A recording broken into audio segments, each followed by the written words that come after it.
హైదరాబాద్ లో పలు చోట్ల భారీ వర్షం. ఒక మోస్తారు వర్షం పడే అవకాశం ఉందని చెప్పి రెడ్ అలర్ట్ జారీ చేసింది. భారీ వర్షాలు, అతి భారీ వర్షాలు, మోస్తరు వర్షాలు అంటే ఏంటి?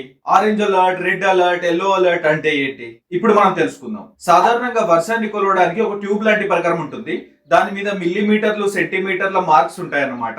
దాన్ని తీసుకెళ్లి మనం గార్డెన్ లో పెట్టినట్టయితే వర్షం పడినప్పుడు అందులో నీరు చేరుతుంది కదా, ఎన్ని సెంటీమీటర్లు, ఎన్ని మిల్లీమీటర్ల వరకు నీరు నిండిందో చూసి వర్షపాతాన్ని కొలుస్తారు. ఆ ట్యూబుల్లో 204.5 మిల్లీమీటర్స్ కంటే ఎక్కువ వర్షపాతం నమోదైనట్టయితే అది కుంభవృష్టిగా పరిగణిస్తారు. 115.6 మిల్లీమీటర్స్ నుంచి 204.5 మిల్లీమీటర్స్ వరకు వర్షం పడినట్టయితే అది అతి భారీ వర్షమని, 64.5 మిల్లీమీటర్స్ నుంచి 115.5 మిల్లీమీటర్స్ వరకు వర్షం పడినట్టయితే దాన్ని భారీ వర్షమని, 15.6 మిల్లీమీటర్స్ నుంచి 64.4 మిల్లీమీటర్స్ వరకు వర్షం పడినట్టయితే అది మోస్తరు వర్షంగా పరిగణిస్తారు. ఇక అలర్ట్స్ విషయానికి వస్తే కుంభవృష్టి వచ్చే ఛాన్స్ ఉంటే దాన్ని రెడ్ అలర్ట్ గా, భారీ నుంచి అతి భారీ వర్షాలు పడే ఛాన్స్ ఉంటే దాన్ని ఆరెంజ్ అలర్ట్ గా, ఒక మోస్తరు నుంచి భారీ వర్షాలు పడే అవకాశం ఉంటే ఎల్లో అలర్ట్ గా, తేలికపాటి జల్లులు పడే అవకాశం ఉంటే గ్రీన్ అలర్ట్ జారీ చేస్తారు.